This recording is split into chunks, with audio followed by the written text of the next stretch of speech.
Just when I thought my life couldn't possibly get any better, we have Stephen A. Smith appearing on The View to break down the Trump victory. What went wrong? What happened? How can we change the future? So, of course, none of these questions will be answered during this discussion, but the less philosophy in terms of what they think went wrong will be on full display for all of us to see. So before we get to these clips, please like and comment on this video so we can break through the algorithms. Here we go.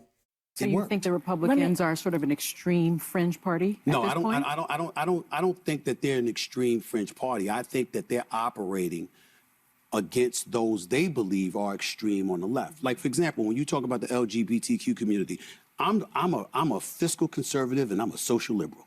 I'm fiscal with my dollars. I ain't apologizing for not wanting to pay high taxes to anybody. I'm not apologizing for that, right? But outside of that, I'm pretty liberal. Live and let live, okay? But you had folks on the left that were introducing some things when we got in the whole transgender issue, and they were talking about bathrooms, or they were talking about males transitioning to females and competing against girls in sports and stuff like that.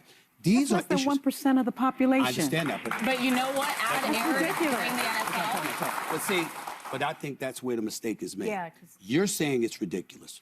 I don't disagree with you. Yeah. But most of the voters out there don't think like that. But that means they don't have the information. Okay, but 90% of the voters don't have the information. If you're out there busting your tail to make ends meet and to pay your bills, and you're going to work every day, and you got a family to take care of, and you're in New York City, you're getting stuck 2 hours of your day, you're stuck in traffic.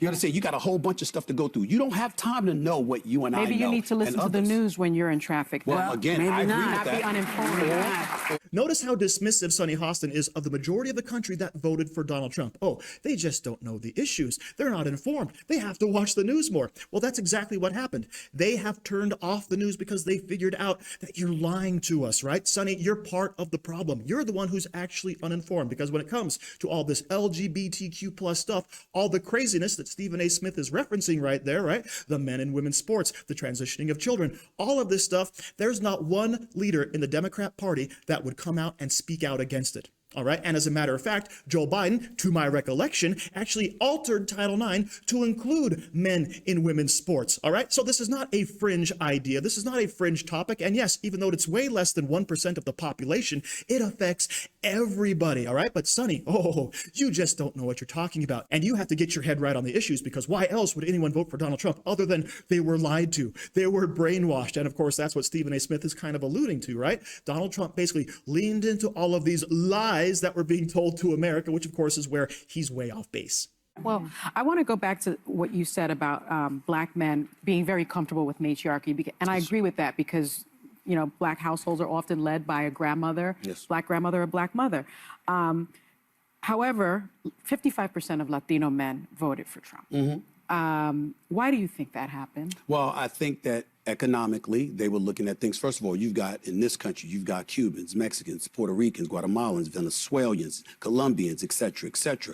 And if you talk to the Hispanic community, depending on who you're talking to, they think differently. The Cubans think differently than the Dominicans. The Dominicans think different than Colombians. To some, the economy was a priority. To some, believe it or not, it was the border. You had some folks within the Hispanic populace that were encouraging the borders to be closed. They want to pull the.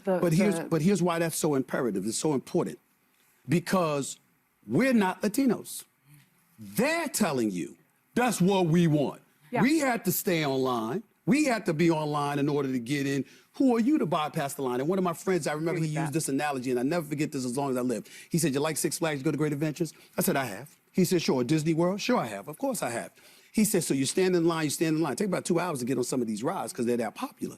He said, "And right before it's time for you to get on that line, somebody jumps in front of you. What you gonna do?"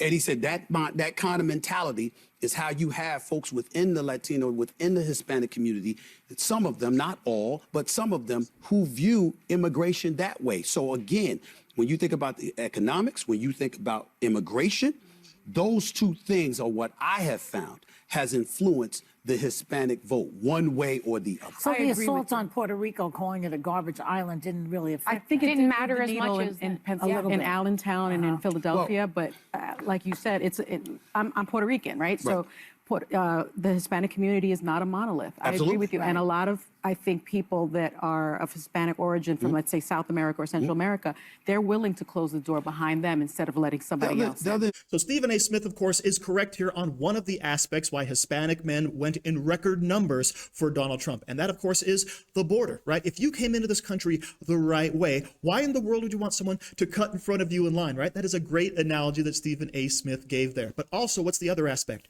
Crime. You know exactly what type of element could possibly be coming across the border, right? Drug dealers, gang members, rapists, right? Murderers. All these people are flooding into the country because we don't know who they are. We can't keep them out because the Biden-Harris administration had the worst possible policy on open borders, right? Come on in. Here's a cell phone. Here's a free plane ride. Here's a cash card. We'll track you down later for your court hearing. Don't worry about it, okay? That's exactly what's happening, and people are fed up with it. So guess what? Hispanic man wants safety for themselves, their families, and their communities just as much as everyone else, which is something the left can't simply fathom, right? You're Hispanic, so therefore you should be for wide open borders. Why the heck not? But of course, the biggest issue is the economy, right? Things were better under Trump, and people can easily see that. They can contrast and compare Joe Biden's policies to Donald Trump's policies. I have mentioned this so many times, but thank goodness the left apparently is completely oblivious to this fact.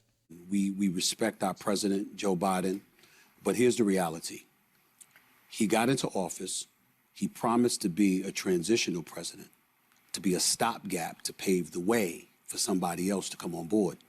And instead of leaving, he decided to stay.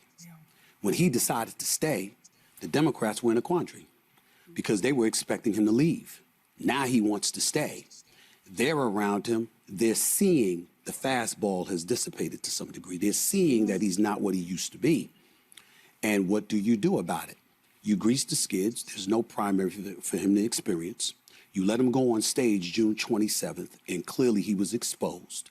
3.5 weeks later, he's forced and compelled to step away because donors to the Democratic establishment, they were not going to support that. And then Kamala Harris is inserted.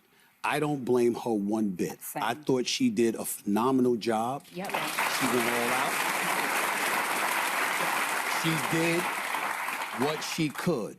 But you can't overcome that kind of situation. And remember, there's two C words that are incredibly important in America. Capitalism is one. Competition is another, because it's a metaphor for capitalism in a lot of people's eyes.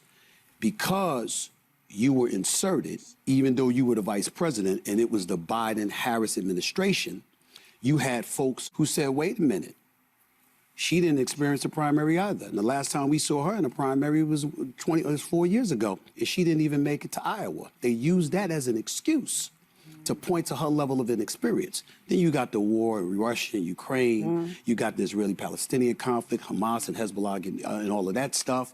And you had Trump using codes. Look, do you want her? Where is she? Where's the interviews? Where's she showing herself? Where's the tough questions? Where's the interrogation? And he leaned on certain things. And you knew people were going to gravitate to that because right now, as divided as our country is, fear comes associated with that. And because that fear was there, he fed off of it. Yeah. And people bought it, hook, line, and sinker. And that's why he's the president. So Stephen A. Smith has now gone off the deep end into the world of conspiracy theories, right? The Democrat Party planned to oust Joe Biden because he just wasn't very popular. He lost a step. None of the donors were going to give him money. All, of course, which is true, and I can't really argue with that, especially considering the fact that we had a presidential debate well before the conventions where Donald Trump and Joe Biden would have become the official nominees, all right? So they had to do something drastic to get him out of there. Of course, the problem is the Democrat powers that be chose Kamala Harris, someone who was completely awful. And I find it completely laughable that Stephen A. Smith actually references that, yeah, Kamala Harris didn't do any interviews for months after becoming the nominee, all right? And also, she refused to distance herself from all of the bad Biden policies, specifically when she was on The View, right? You're sitting in the very seat that Kamala Harris was sitting in when they said, is there anything you do different from Joe Biden? And she's like, nope, nothing comes to mind. I'm going to do everything exactly the same, knowing full well that he is actually the most unpopular president we have had in at least 40 years. But of course, Donald Trump, he played into all of the fear, right? He used code words to convince the voters to vote for him over Joe Biden. Or he actually just reminded everybody about how good things were under him and how crappy it's been for the last 4 years under Joe Biden, and therefore by extension Kamala Harris. So Stephen A. Smith gets really close to the mark on several issues, but he has his leftist blinders on. And even though he comes out and admits that, hey, I'm a capitalist, I want to save my money, I just want to let other people live their own lives. That's exactly what the Republicans are willing to do. That's what we're wanting to do. We just want to keep our women and our children safe and not exposed to all the craziness that the radical left has to offer. So thank you very much for watching. Don't forget to like, share, comment, subscribe, and stay safe out there, people, because they're coming after you.